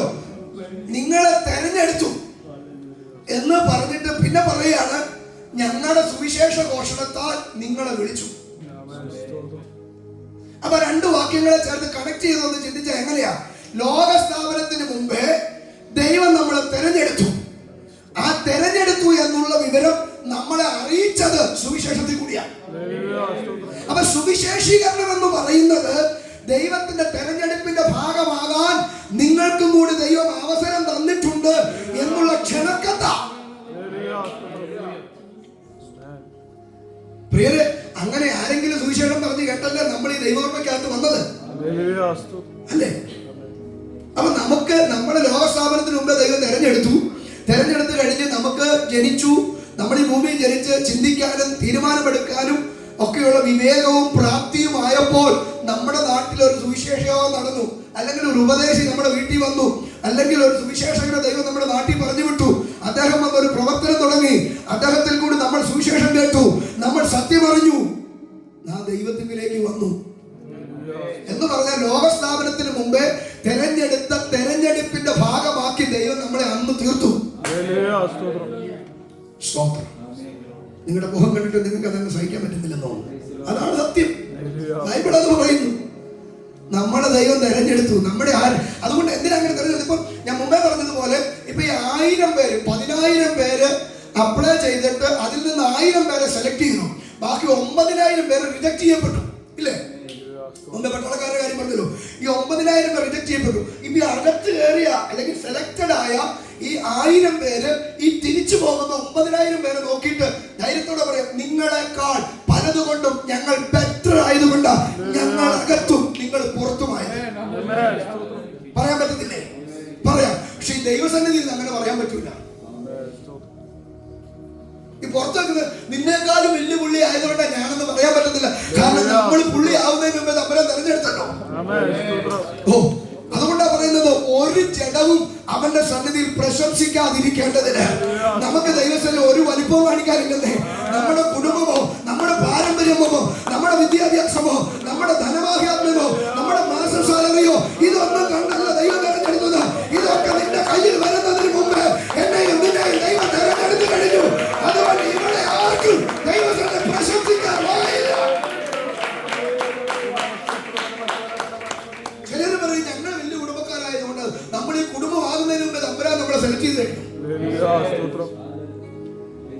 അല്ലെ നമ്മൾ വലിയ വിദ്യാഭ്യാസമുള്ള ആയതുകൊണ്ടാ? ഒന്നുമല്ല. ഇതൊന്നുമല്ല ദൈവത്തിന്റെ തെരഞ്ഞെടുപ്പ്. നിന്റെ അകത്തൊരു ആത്മാവുണ്ട്. എന്റെ അകത്തൊരു ജീവൻ തരാൻ ദൈവം ആഗ്രഹിച്ച് ആ ജീവന്റെ ഭാഗമാകാൻ സ്വർഗം എന്നെ തെരഞ്ഞെടുത്തു. അപ്പൊ മോശ ഇതുപോലെ ദൈവം മോശയെ തെരഞ്ഞെടുത്തപ്പോൾ മോശ ദൈവത്തോട് പറയാ, ദൈവമേ വേറെ ആരെങ്കിലും ഒന്ന് ആക്കാമോ എന്ന് ചോദിച്ചാൽ അർത്ഥം എന്തുവാ? നിന്റെ തെരഞ്ഞെടുപ്പ് പാളിപ്പോയി. ഞാനല്ല ഉദ്ദേശിച്ച ആള്. കാരണം എനിക്ക് വാക്സാമർത്ഥ്യം ഇല്ല. ഞാൻ പറഞ്ഞ ആൾക്കാർ വിശ്വസിക്കത്തില്ല. ഞാൻ ചക്കെന്ന് പറഞ്ഞാൽ അവർ കൊക്കെന്ന് കേൾക്കത്തുള്ളൂ. കാരണം അങ്ങനെയാ ഞാൻ സംസാരിച്ച ശീലം. അല്ല, വായിൽ സംസാരം അങ്ങനെയാ. ഇങ്ങനെ ഒരുപാട് പരിമിതികൾ പറഞ്ഞ് എന്ത് ചെയ്യാ? ദൈവത്തിന്റെ തെരഞ്ഞെടുപ്പിനെ ചെറുതാക്കുകയാണ്. നിങ്ങൾ താഴ്ന്ന വാക്യം കയ്യിലിരിപ്പുണ്ടെങ്കിൽ ഒന്ന് വായിച്ചു നോക്കിക്കേ. 4:13 വാക്യത്തെ താഴ്ത്തോട്ട് പെട്ടെന്ന് വായിച്ചേ. പെട്ടെന്ന്, അതല്ല നമ്മുടെ വിഷയം. പെട്ടെന്ന് നമുക്ക് അവസാനിപ്പിക്കുമല്ലോ, സമയം ഓടുക. പറഞ്ഞു. അപ്പോൾ യഹോവയുടെ കോപം മോശയുടെ നേരെ ജ്വലിച്ചു. അവൻ അരുളി ചെയ്തത്, ലേവ്യനായ അഹരോൻ നിന്റെ സഹോദരനല്ലയോ? അവന് നല്ലവണ്ണം സംസാരിക്കാമെന്ന് ഞാൻ അറിയുന്നു. അവൻ നിന്നെ എതിരേൽപ്പാൻ പുറപ്പെട്ടു വരുന്നു. നിന്നെ കാണുമ്പോൾ അവൻ ഹൃദയത്തിൽ ആനന്ദിക്കും. നീ അവനോട് സംസാരിച്ച് അവന് വാക്ക് പറഞ്ഞു കൊടുക്കണം. ഞാൻ നിന്റെ അതിനു മുമ്പേ നമുക്ക് 11ാമത്തെ വാക്യം വായിക്കാം. 11ാം വാക്യം. അതിന് യഹോവ അവനോട്, മനുഷ്യന് വായ് കൊടുത്തതാ ഈ കാര്യം ഞാൻ വാക്സാമർത്ഥ്യമില്ലാത്തവനാണ് എന്ന് മോശ ദൈവത്തോട് പറഞ്ഞപ്പോ ദൈവം ആരാണ്, ദൈവത്തിന് എന്തെല്ലാം ചെയ്യാൻ പറ്റുമെന്ന് പറഞ്ഞു കൊടുക്കുക. ദൈവം പറയാ, എടാ വാ കൊടുത്തത് ആരാ? ഞാനല്ലേ വാ തന്നത്. ഒന്ന് വായിച്ചാ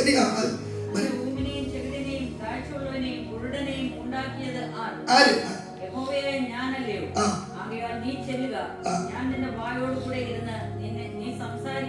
കണ്ടോ, ഈ പറയുന്ന സകല പരിമിതി ഉള്ളവനെ സൃഷ്ടിച്ചവൻ ഞാനാ. പക്ഷെ നീ ചെന്നോ, ഞാൻ നിന്റെ വായോട് കൂടി ഇരിക്കാം. നിന്റെ പരിമിതിയെ തരണം ചെയ്യാം, ഞാൻ കൂടെ ഇരിക്കാം. ഞാനിത് പകൽക്കാലം പറയാം, നമ്മുടെ തെരഞ്ഞെടുപ്പിനെ ഒരിക്കലും ചെറുതായി കാണരുത്. നമ്മുടെ തെരഞ്ഞെടുപ്പ് ദൈവത്തിന് അബദ്ധം പറ്റിയതല്ല.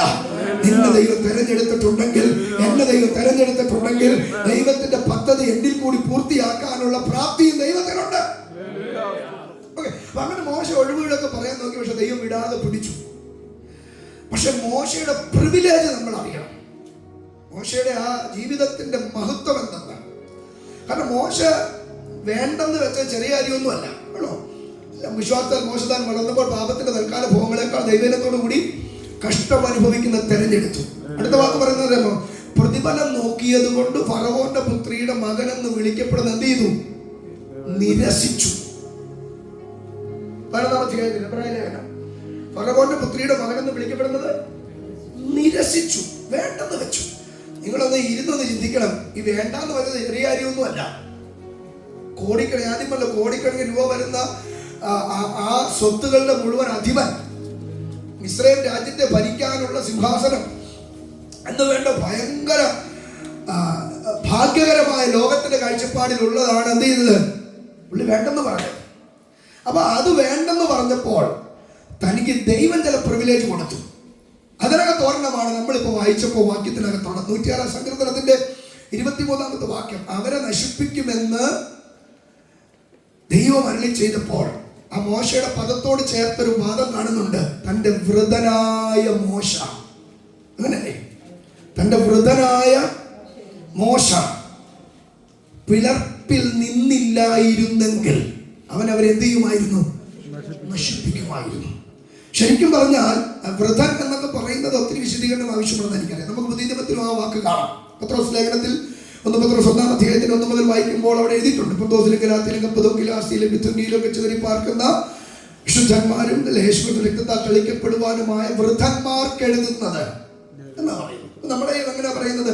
വൃദ്ധന്മാർ, എലക്റ്റഡ്, വേർതിരിക്കപ്പെട്ടവർ, സെപ്പറേറ്റ് ആക്കപ്പെട്ടവർ എന്നൊക്കെയാണ് അതിന്റെ വിശദീകരണങ്ങൾ നമ്മൾ കാണുന്നത്. അപ്പോൾ അങ്ങനെയുള്ളവർക്ക് ഒരു പ്രിവിലേജ് ഉണ്ട്. അവരൊരു പ്രിവിലേജാണ് ഇവിടെ കാണുന്നത്. അവർക്ക് സർവശക്തനെ പോലും പിടിച്ചു നിർത്താം. സ്വർഗത്തിൽ അരമണിക്കൂർ മൗനത ഉണ്ടായി നിങ്ങൾ വായിച്ചിട്ടില്ലേ എന്ന് പറഞ്ഞാൽ നിങ്ങളുടെ ഭയങ്കര മൗനത. അല്ല, സത്യമല്ലേ? ഞാൻ വാക്യത്തിൽ, ഞാൻ വേദോസത്തിലെ വാക്യത്തിന്റെ പിൻബലമില്ലാതെ ഒരു കാര്യം പറയുന്നില്ല. എനിക്ക് തമാശ പറയാൻ അറിയത്തില്ല, എനിക്ക് കഥ പറയാൻ അറിയത്തില്ല, എനിക്ക് വചനം മാത്രം പറയാൻ അറിയാമോ. 32-ാം അധ്യായത്തിന്റെ 10-ാം വാക്യം എന്ന് വായിച്ചു. ഞാനീ പറഞ്ഞ ശരിയാണെന്ന് അറിയണമല്ലോ. 32-ാം അധ്യായം പുറപ്പാട് 32-10 വായിച്ചു. പെട്ടെന്ന് വായിച്ചു. ഇത്രയും സമയം പോയി കഴിഞ്ഞാൽ നമ്മൾ വചനം സമയം പെട്ടെന്ന് വായിച്ചു. ആരെങ്കിലും എടുത്തൊക്കെ വായിച്ചു.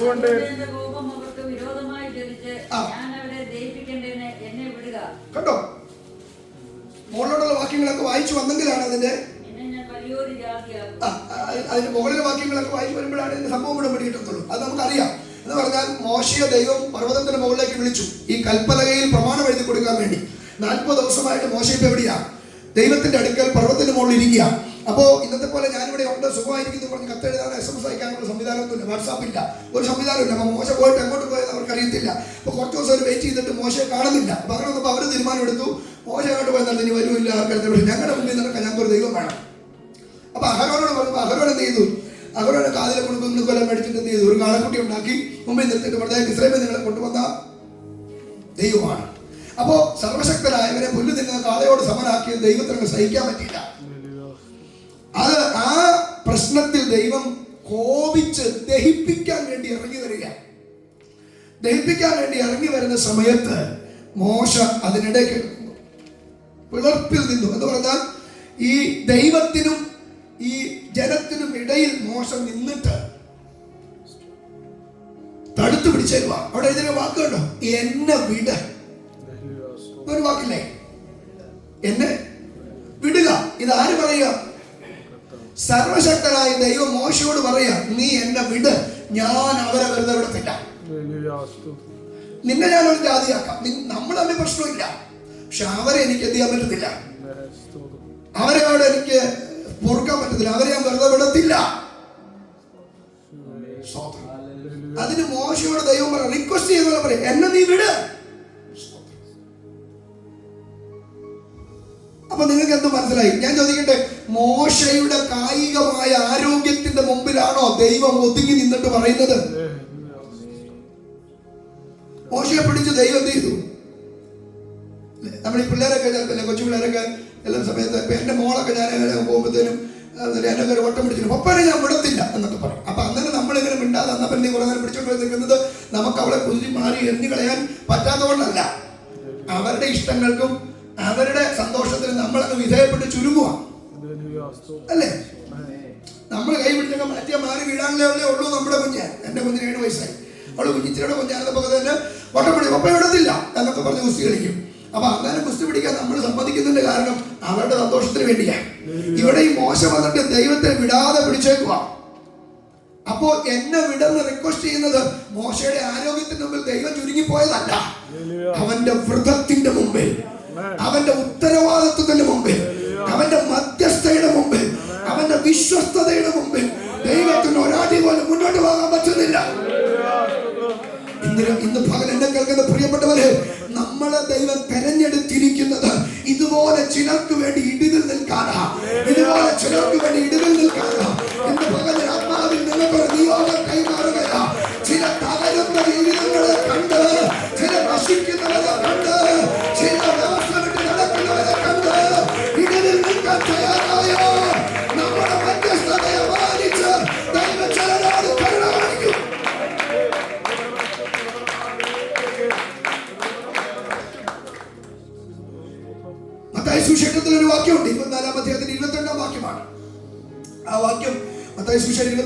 24 അധ്യായം 25 അധ്യായത്തിൽ ഒലിവുമല പ്രഭാഷണം എന്ന് പറയുന്ന അന്ത്യകാലം കർത്താവിന്റെ ശിഷ്യന്മാരെ ചോദിച്ചു, നിന്റെ വരവിനും ലോകാവസാനത്തിനുള്ള ലക്ഷണം ഒന്ന് പറയാമോ എന്ന് ചോദിച്ചപ്പോൾ അതിന്റെ ലക്ഷണങ്ങൾ പറഞ്ഞ കൂട്ടത്തിൽ പറഞ്ഞൊരു കാര്യമാണ്.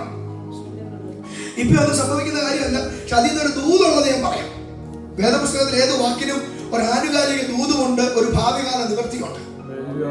അപ്പോ അതിന്റെ ഭാവികാല നിവൃത്തി എന്ന് പറയുന്നത് മഹോദ്രവ കാലഘട്ടത്തിൽ ഇവിടെ സംഭവിക്കാൻ പോകുന്ന ഘോരമായിരിക്കുന്ന ഭയങ്കര പ്രതിസന്ധിയുടെ നടുവിൽ കുറെ വൃദ്ധന്മാരായവർ ഇടിവിൽ നിന്ന് നിലവിളിച്ചു. അപ്പൊ ആ ദിവസങ്ങൾ ദൈവം ചുരുക്കി. അങ്ങനെ എഴുതിയിരിക്കുന്നത്, ആ നാളുകൾ ചുരുങ്ങാതിരുന്നാൽ ഒരു ജഡം എന്ത് ചെയ്യത്തില്ല, രക്ഷിക്കപ്പെടത്തില്ല. അടുത്ത വാക്ക്, തന്റെ വൃദ്ധന്മാർ നിമിത്തമോ ആ നാളുകൾ ചുരുങ്ങും. അങ്ങനെയാണെങ്കിൽ ഇന്ന് പകൽ പ്രിയരെ, നിനക്ക് ധൈര്യമുണ്ടോ കയറി നിൽക്കാൻ ദൈവത്തിന്റെ മുമ്പിലേക്ക്? ആ ധൈര്യമാണ് ഈ കാലഘട്ടത്തിൽ നമുക്ക് ആവശ്യമായിരിക്കുന്നത്. കാരണം നമ്മൾ പ്രാപിച്ച ഭീരുത്വത്തിന്റെ ആത്മാവിനെ അല്ല, നമുക്ക് ദൈവസന്നിധിയിൽ നിന്നുകൊണ്ട് അഭയാചന കഴിക്കാൻ മധ്യസ്ഥ ചെയ്യാൻ, വിട്ടു തരണമേ, വിടുവിക്കണമേ, സൗഖ്യമാക്കണമേ, അവനോട് പൊറുക്കണമേ, അവനെ മടക്കി വരുത്തണമേ എന്ന് പറഞ്ഞു മധ്യസ്ഥ ചെയ്യാനുള്ള ഒരു അനുവാദം ദൈവം നമുക്ക് തന്നിട്ടുണ്ട്.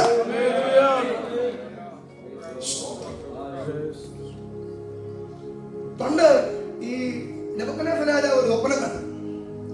സ്വപ്നം കണ്ടത് പുള്ളി മറന്നുപോയി. രാവിലെ എഴുന്നേറ്റ് മുഖം കഴുകിയിട്ട് വന്നപ്പോ സ്വപ്നവും മറന്നു, വ്യാഖ്യാനവും മറന്നു, മൊത്തം മറന്നുപോയി. ആകപ്പാടെ ഈ നമ്മുടെ കമ്പ്യൂട്ടറിന്റെ കാര്യം ഡിലേറ്റ് ആയി, വാഷ് ഔട്ട് ആയിപ്പോയി മൊത്തം. പുള്ളിക്ക് ആകപ്പാടെ ആശങ്ക, എന്തോ കണ്ടത്, ഇതിന്റെ ഭവിഷ്യത്ത് എന്താ, ഇത് സംഭവം ഒന്നും അറിയത്തില്ല. പകരം പുള്ളിയുടെ ശകനവാദികളെ, മന്ത്രവാദികളെ, ഈ സംഭവത്തെ കുറിച്ചൊക്കെ പറയുന്ന ടീമിനെ എല്ലാം വിളിച്ചു. അപ്പൊ അവരെല്ലാം വന്നിട്ട് പറഞ്ഞു, ഒന്നുമില്ല സ്വപ്നം പറ, അല്ലെങ്കിൽ അർത്ഥം പറ. ഇത് രണ്ടും ഏതെങ്കിലും ഒന്ന് പറഞ്ഞാൽ ഞങ്ങൾ ബാക്കി പറയാം. അവർ പറഞ്ഞു, ഇത് രണ്ടും ഞാൻ മറന്നുപോയി, അപ്പൊ നിങ്ങൾ ഇത് രണ്ടും എന്ത് ചെയ്യണം, പറയണം എന്ന് പറഞ്ഞാൽ രാത്രി പുള്ളിയുടെ മനസ്സിൽ കൂടി കടന്നുപോയ സ്വപ്നം എന്നാന്ന് ഇവര് മനസ്സിൽ കയറി വായിച്ചെടുത്ത് പറയണം. അതിന് പറഞ്ഞു, അത് മനുഷ്യവാസമുള്ള ജഡവാസമുള്ള ഒരുത്തിനെ കൊണ്ട് പറ്റത്തില്ല. അപ്പൊ അങ്ങനെ ദേഷ്യം വന്ന് അങ്ങനെ പറഞ്ഞു, ഒറ്റ ഇടത്തിനെ വെച്ചാൽ എല്ലാത്തിനെയും കൊല്ലും. അപ്പൊ അങ്ങനെ അരിയോക്ക് എന്ന് പറയുന്നത് എൻ്റെ ഒരു സേനാധിപനോട് പറഞ്ഞു, ഒറ്റ എണ്ണത്തിന് ജീവനോട് വിട്ടേക്കുന്നത്, എല്ലാത്തിനെയും കൊന്നേക്കണം. അപ്പൊ ഈ കഠിനമായ നിയമം രാജ്യത്ത് പ്രഖ്യാപിക്കപ്പെട്ടപ്പോൾ ദാനിയേലും കൂട്ടരും പറഞ്ഞു, ഇങ്ങനൊരു നിയമം എന്താ? അപ്പൊ അദ്ദേഹത്തോട് ചോദിച്ചു, എന്റെ പ്രശ്നം എന്തോ? അപ്പൊ രാജാവ് രാത്രി അങ്ങോട്ട് സ്വപ്നം കണ്ട് എന്റെ പൊന്നു കൂട്ടരെ പുള്ളി അത് മറന്നുപോയി, അത് പറയാൻ പറ്റാത്തതുകൊണ്ട് എല്ലാ ഓരണത്തിനെ വെച്ചാക്കണെന്നാ പറഞ്ഞിരിക്കുന്നത്. അവിടെ 2-ാം അധ്യായത്തിന്റെ 16-ാം വാക്യത്തിൽ എന്നെ അത്ഭുതപ്പെടുത്തിയ ഒരു കാര്യമുണ്ട്. ദാനിയേൽ പ്രവൃത്തി. ദാനിയേൽ ചെന്നിട്ട് രാജാവിനോട് ചോദിച്ചു, ഞങ്ങൾക്ക് ഒരു അല്പസമയം തരാമോ? ഞങ്ങൾക്ക് ഒരു കുറച്ച് സമയം തരണം. അതെന്തിനാ? ഞങ്ങൾ പറഞ്ഞു തരാം കാര്യം. എന്നാ ധൈര്യമാണ് നോക്കി. ഇവരോട് ദൈവം പറഞ്ഞു, പോയി ചോദിച്ചിട്ട് പാടാന്ന് പറഞ്ഞോ? നിങ്ങൾ വായിച്ചു നോക്കിക്കോ. പറഞ്ഞില്ല. പക്ഷെ അവർക്ക് ഒരു ഉറപ്പുണ്ടായിരുന്നു, ഞങ്ങൾ സേവിക്കുന്ന ദൈവം രഹസ്യം വെളിപ്പെടുത്തുന്നവരാണ്. ഞങ്ങൾ സേവിക്കുന്ന ദൈവം രഹസ്യങ്ങൾ വെളിപ്പെടുത്തുന്നവരാണ്. ഞങ്ങളുടെ ദൈവത്തിന്റെ മുമ്പിൽ മറഞ്ഞിരിക്കുന്ന ഒന്നുമില്ല. ഞാനിന്ന് പകൽക്കാലം ദൈവമക്കളോട് പറയാൻ ആഗ്രഹിക്കുന്ന ഒരു ദൂതുണ്ട്. നിന്റെ മനസ്സിനകത്ത്, നിന്റെ ഉള്ളിൽ പകർന്നിരിക്കുന്ന ആത്മാവിന നീ പ്രാർത്ഥനാ മുറിക്കകത്തിരിക്കുമ്പോൾ അവിടെ വെളിപ്പെടും ചിലത്. നമ്മുടെ പ്രാർത്ഥനാ മുറിയിൽ വെളിപ്പെടുമെന്നേ, നമ്മുടെ പ്രാർത്ഥനാ മുറിയിൽ വെളിപ്പെടും. എലീശ പ്രവാചകൻ പ്രാർത്ഥിക്കാൻ വേണ്ടി മുഴങ്കാലം മടക്കി ഇരിക്കുമ്പോൾ തന്നെ അരാം രാജാവും സൈന്യവും ഏത് വഴി കൂടെയൊക്കെ പോകുന്നത് കൃത്യമായി അദ്ദേഹത്തിന്റെ പ്രാർത്ഥനാ മുറിയിൽ ഈ സ്ക്രീനിൽ കാണുന്ന പോലെ കാണുക. ഇതൊക്കെ ആരാണ്ട ജീവിതത്തിൽ നടന്ന കാര്യമായിട്ട് എഴുതി വെച്ചിരിക്കുന്ന വായിക്കാനല്ല ദൈവം നമ്മളെ വിളിച്ചിരിക്കുന്നത്. ഇന്ന് പകൽ ദൈവമക്കളോട് പറയാം, പ്രിയരെ, നാം പ്രാർത്ഥിക്കാൻ സമയമെടുത്താൽ ചില രഹസ്യങ്ങളുടെ ഗൂഢതകളെ അഴിക്കും ദൈവം. ചില വിഷയങ്ങളുടെ പുറകിലെ കാരണം വെളിപ്പെടുത്തും ദൈവം. ചില കഷ്ടങ്ങളുടെ പുറകിലെ ഉദ്ദേശം വെളിപ്പെടുത്തും ദൈവം. ചില കുടുംബങ്ങൾ രക്ഷപ്പെടാത്തതിന്റെ കാരണം എന്താ? ചിലർക്ക് എന്തുകൊണ്ട് വഴി തെളിയുന്നില്ല, ചിലരെന്തുകൊണ്ട് ദൈവത്തിന്റെ കൃപ അനുഭവിക്കുന്നില്ല എന്നതിന്റെ പുറകിലെ കാരണം എന്തെന്ന് ദൈവം വെളിപ്പെടുത്തും. പൗലോസിനെ കുറിച്ച് എഴുതിയിരിക്കുന്ന ഒരു വാക്കുണ്ട്. പൗലോസ് അപ്പോസ്തലരുടെ പുസ്തകം 27-ാം അധ്യായത്തിനകത്ത് 275 പേരടങ്ങുന്ന ഒരു വലിയ സംഘം, പൗലോസ് ഉൾപ്പെടെ 76 പേര്, അവര് ഒരു കപ്പൽ യാത്ര ചെയ്യാൻ തുടങ്ങുകയാണ്. പൗലോസ് അതിനകത്ത് തടവുകാരനാണ്. ഈ തടവുകാരനായി പൗലോസ് കൈകാലുകളൊക്കെ ബന്ധിക്കപ്പെട്ടവനായി ഇരിക്കുക. യാത്ര ചെയ്തു പോകുമ്പോൾ 27-ാം അധ്യായത്തിന്റെ 10 വാക്യം. അപ്പോസ്തലപ്രവൃത്തി 27:10. പെട്ടെന്ന് വായിച്ച സമയം തരിക. ഈ യാത്രയിൽ ചരക്കിനും കപ്പലിനും മാത്രമല്ല നമ്മുടെ പ്രാണങ്ങൾക്കും ഏറിയ കഷ്ടനഷ്ടങ്ങൾ വരുമെന്ന് ഞാൻ കാണുന്നു എന്ന് അവരെ പ്രബോധിപ്പിച്ചു. ഈ യാത്രയിൽ ചരക്കിന് മാത്രമല്ല നമ്മുടെ പ്രാണനും ഏറിയ കഷ്ടനഷ്ടങ്ങൾ വരുന്നു എന്ന് എനിക്ക് തോന്നുന്നതാണ്. വാക്കുകളൊക്കെ ശ്രദ്ധിച്ചു നോക്കണം. എനിക്ക് തോന്നുന്നതാണോ? അല്ല, നമ്മൾ ചില പിള്ളേരൊക്കെ വണ്ടി ഓടിച്ചു പോകുന്നത് ഇവനൊക്കെ എത്തൂല്ലെന്ന് തോന്നുന്നല്ലോ എന്നൊക്കെ നമ്മൾ സാധാരണ പറയാറില്ലേ? ചുമ്മാ കലിങ്കലി ഇരിക്കുന്നത് ചുമ്മാ പറയാറില്ലേ? നമുക്കതിന് സമയമില്ല കലിങ്കലി ഇരിക്കുക, അതുകൊണ്ടായിരിക്കും.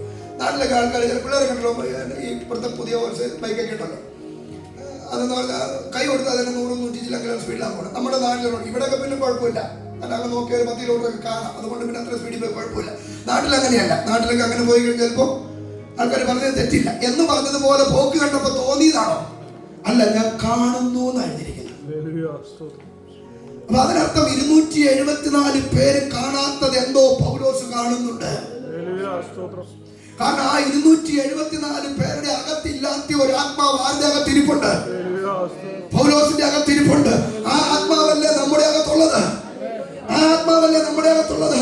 അങ്ങനെയാണ് പൗലോസിന് കണ്ടത് പലതും നമ്മളെ കാണിച്ചു തരാൻ ദൈവത്തിന് പറ്റില്ലേ? കാരണം പരിശുദ്ധാത്മാവിനെ കുറിച്ച് എഴുതിയിരിക്കുന്നത്, അല്ലെങ്കിൽ ഈ പരിശുദ്ധാത്മാവിന്റെ ശുശ്രൂഷയെ കുറിച്ച് നമ്മൾ വായിക്കുമ്പോൾ കാണുന്നത് 35ഓളം സഹായങ്ങൾ, ശുശ്രൂഷകൾ പരിശുദ്ധാത്മാവ് നമുക്ക് ചെയ്യുന്നുണ്ട്. കർത്താവ് പറഞ്ഞു, ഞാൻ പോകുന്നത് നിങ്ങൾക്ക് പ്രയോജനം. ഞാൻ പോകാൻ കാര്യസ്ഥത്തിന്റെ ഇടയ്ക്ക് വരികയില്ല. അപ്പൊ ഞാൻ പോകുന്നത് കൊണ്ട് നിങ്ങൾക്ക് പ്രയോജനമാണെന്ന് പറഞ്ഞാൽ കാര്യസ്ഥനായിരിക്കുന്ന ഈ പരിശുദ്ധാത്മാവ് ഇങ്ങോട്ട് വരും. ആ പരിശുദ്ധാത്മാവ് വരുമ്പോൾ നിങ്ങൾക്കുണ്ടാകുന്ന പ്രയോജനം, അത് 35ഓളം പ്രയോജനങ്ങളുണ്ട്. അതിനകത്തുള്ള പ്രയോജനമാണ് ഒന്ന്. യോഹന്നാന്റെ സുവിശേഷം 16-ാം അധ്യായത്തിന്റെ 13-ാമത്തെ വാക്യത്തിൽ പറയുമ്പോൾ ഇങ്ങനെ എഴുതിയിട്ടുണ്ട്, സത്യത്തിന്റെ ആത്മാവ് വരുമ്പോൾ അവൻ നിങ്ങൾ എന്ത് ചെയ്യും? സകല സത്യത്തിലും വഴി നടത്തും. അവൻ എന്ത് പറയും? വാക്യം, സത്യത്തിന്റെ ആത്മാവ് വരും, സകലത്തിലും വഴി നടത്തും. അവൻ സ്വയമായി സംസാരിക്കാത്ത കേൾക്കുക സംസാരിക്കും. അടുത്ത വാക്കുണ്ടോ? വരുവാനുള്ളത് നിങ്ങളെ വരുവാനുള്ളത്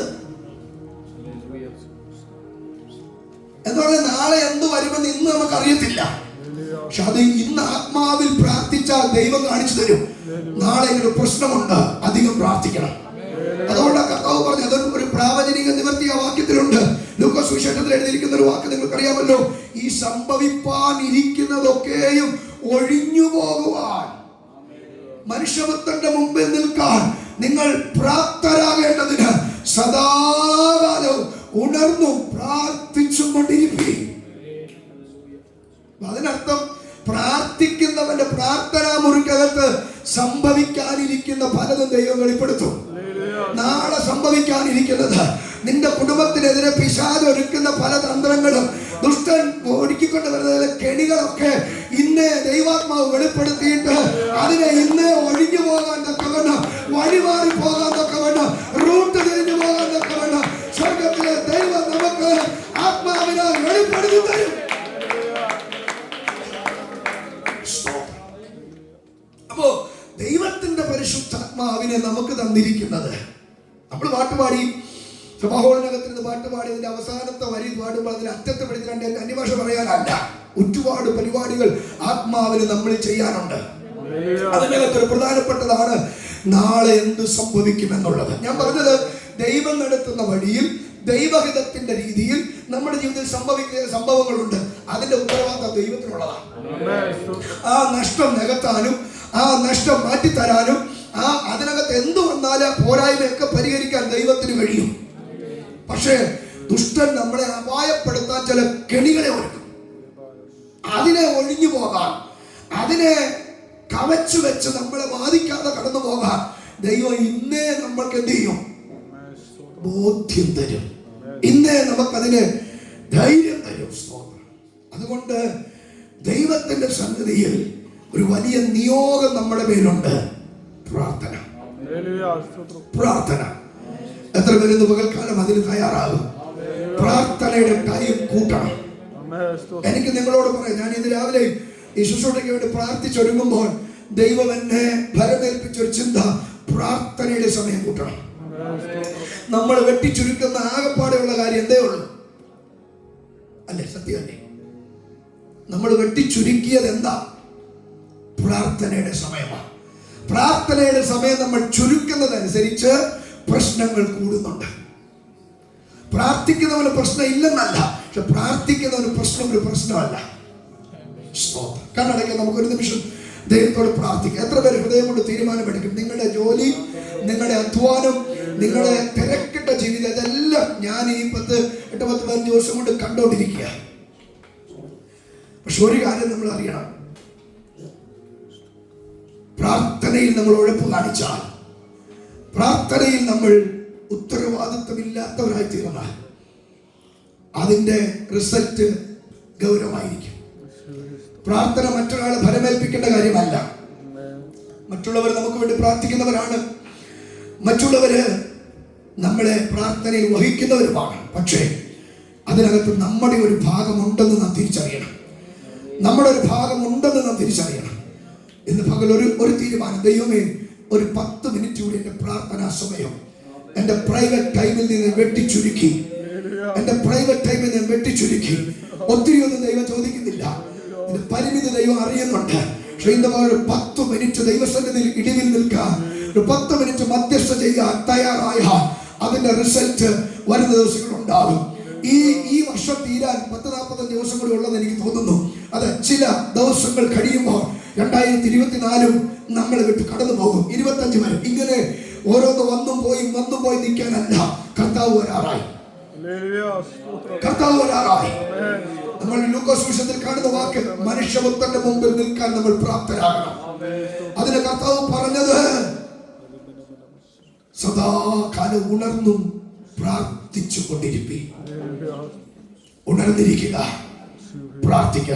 നമുക്കൊരു വാക്ക് ദൈവത്തോട് പ്രാർത്ഥിക്കാം. എല്ലാ കണ്ണുകളും അടച്ച് കർത്താവിന്റെ സന്നിധിയിൽ ആത്മാർത്ഥമായി പ്രാർത്ഥിക്കുക. നിങ്ങൾ അനുഗ്രഹിച്ച് പ്രാർത്ഥിക്കാൻ വേണ്ടി ഒരുങ്ങുകയാണ്. ഈ പ്രാർത്ഥന നിങ്ങൾക്ക് ആത്മാർത്ഥമായി ഫലിക്കട്ടെ. പരിശുദ്ധ ദൈവമേ, ഞങ്ങളുടെ സ്വർഗീയ പിതാവേ, ഈ നല്ല ദിവസത്തിനായി ഞങ്ങൾ അങ്ങേ സ്തുതിക്കുന്നു. അങ്ങയുടെ സന്നിധിയിൽ ഞങ്ങൾക്ക് ഒരുമിച്ച് ഞങ്ങളുടെ ജീവിതത്തിൽ ദൈവം ചെയ്ത ഉപകാരങ്ങളെ വർണ്ണിപ്പാൻ, ഞങ്ങൾ നടത്തിയ വഴികളും കരുതിയ വിധങ്ങളും, അനർത്ഥങ്ങളും അപകടങ്ങളും പ്രയാസങ്ങളും പ്രതിസന്ധികളും ഒക്കെ വന്നപ്പോൾ കൈവിടാതെ ഞങ്ങളെ കൂടെ നിന്ന് സഹായിച്ച ദൈവത്തിന്റെ കരുണയും അതൊക്കെ ഓർത്ത് ദൈവത്തിന് ഇന്ന് പകലും സ്തോത്രം ചെയ്യാൻ, നന്ദി കരറ്റാൻ, പാടുവാൻ അങ്ങേക്കാൾ മറ്റൊരാളെ ഞങ്ങൾക്കില്ല ദൈവമേ. അങ്ങേക്കാൾ ശ്രേഷ്ഠനായി ഞങ്ങൾക്ക് ആരുമില്ല. ഞങ്ങളുടെ ആരാധ്യൻ അങ്ങ് മാത്രമാണ്. അത് ഞങ്ങൾക്ക് ഒരുമിച്ച് വാഴ്ത്തിപ്പാടാം. ദൈവത്തിന്റെ കൃപയ്ക്കായി സ്തോത്രം. ഈ സഭയെ യേശുവിന്റെ നാമം ചൊല്ലി അനുഗ്രഹിച്ച് പ്രാർത്ഥിക്കുന്നു. കർത്താവേ, സഭയെ ദൈവം വർദ്ധിപ്പിക്കണമേ. ആത്മാക്കളെ കൊണ്ട് ദൈവം ഈ സഭയെ നിറയ്ക്കണമേ. ആത്മീയമായും സഭയ്ക്ക് അഭിവൃദ്ധി ഉണ്ടാകട്ടെ. ദൈവത്തിന്റെ കൃപ നിറഞ്ഞു നിൽക്കുന്ന അനുഭവങ്ങൾ സഭയിൽ ഉണ്ടാകട്ടെ. ഇതിനേക്കാൾ അധികമായി ദൈവകൃപയും ശക്തിയും ആത്മബലവും കൊണ്ട് സഭയെ നിറയ്ക്കണമേ എന്ന് ഞങ്ങൾ ദൈവത്തോട് പ്രാർത്ഥിക്കുന്നു. ഇവിടെയുള്ള ഓരോ കുഞ്ഞുങ്ങളെയും ദൈവം അനുഗ്രഹിച്ചാണ്. ഓരോ ദൈവമക്കളെ, പ്രിയപ്പെട്ടവരെ ദൈവം അനുഗ്രഹിക്കണമേ എന്ന് പ്രാർത്ഥിക്കുന്നു. പ്രത്യേകം ദൈവമേ, ഞങ്ങളുടെ ദാസന് വേണ്ടി പ്രാർത്ഥിക്കും. ഞങ്ങൾ ഒരുമിച്ച് ദൈവത്തിന്റെ സന്നിധിയിൽ നിന്ന് ഞങ്ങളുടെ ദാസനെ അനുഗ്രഹിച്ച് പ്രാർത്ഥിക്കുക. അങ്ങനെ സഭ ഞങ്ങളുടെ ദാസന് വേണ്ടി അനുഗ്രഹിച്ച് പ്രാർത്ഥിച്ചു. ദൈവമേ, ആയുസിന്റെ 1 വർഷം കൂടി പിന്നിട്ട നാളുകളിലേക്ക് തിരിഞ്ഞു നോക്കി ദൈവത്തിന് സ്തോത്രം ചെയ്യുന്നു. ദാസന്റെ സാക്ഷ്യവാദത്തിൽ പറഞ്ഞതുപോലെ അപകടങ്ങൾ ജീവിതത്തിനെ വില പറഞ്ഞു വന്നു. ജീവിതത്തിനെതിരെ പതിയിരുന്ന പല പതിയിരിപ്പ് ശക്തികളും ഈ ജീവിതത്തെ വഴിത്തിരക്കൽ വെച്ച് തകർക്കാൻ ശ്രമിച്ചു. എന്നാൽ അതിനൊന്നും വിട്ടുകൊടുക്കാതെ ഞങ്ങളുടെ ദാസനതയും ജീവനെ സംരക്ഷിച്ച കൃപയ്ക്കായി ഞങ്ങൾ ദൈവത്തിന് സ്തോത്രം ചെയ്യുന്ന കർത്താവേ, ദൈവം ഇത്രയും നാൾ നിർത്തിയെങ്കിൽ, മരണത്തിൽ നിന്ന് വിടുവിച്ച ഞങ്ങളുടെ ദാസനെ ഉയർത്തി നിർത്തിയെങ്കിൽ, എന്തൊക്കെയോ ദൈവത്തിന്റെ അത്ഭുത പദ്ധതികളുടെ ഭാഗമാകാൻ, എന്തൊക്കെയോ ദൈവത്തിന്റെ പദ്ധതി പൂർത്തിയാക്കിയെടുക്കാൻ, തുടങ്ങി വെച്ച ചില പദ്ധതികളെ പൂർത്തിയാക്കിയെടുക്കാൻ സ്വർഗത്തിലെ ദൈവത്തിന് പ്ലാൻ ഉള്ളത് കൊണ്ടാണെന്ന് ഞങ്ങൾ വിശ്വസിക്കുന്നു. നമ്മുടെ ദാസനെ പിതാവിന്റെയും പുത്രന്റെയും പരിശുദ്ധാത്മാവിന്റെ നാമത്തിൽ അനുഗ്രഹിച്ച് പ്രാർത്ഥിക്കുന്നു. ആരോഗ്യം നൽകണമേ, ധനം നൽകണമേ, അധികം ദൈവകൃപ നൽകണമേ, ആത്മാവിന്റെ പുതുബലം നൽകണമേ. ദാസന്റെ ബിസിനസ് കാര്യങ്ങളൊക്കെ അഭിവൃദ്ധിപ്പെടുത്തി എല്ലാത്തിലും ദൈവത്തിന്റെ കരുണ ഉണ്ടാകണമേ എന്ന് പ്രാർത്ഥിക്കുന്നു. ഒരുമിച്ച് ഞങ്ങൾ പ്രാർത്ഥിച്ച് അനുഗ്രഹിക്കും. ദൈവത്തിന്റെ കൃപ കൂടെ ഇരിക്കണമേ. പ്രാർത്ഥന കേട്ടതിനായി സ്തോത്രം. യേശുവിൻ നാമത്തിൽ തന്നെ പിതാവേ, കരം കെട്ടി സന്തോഷത്തോടെ ദൈവത്തെ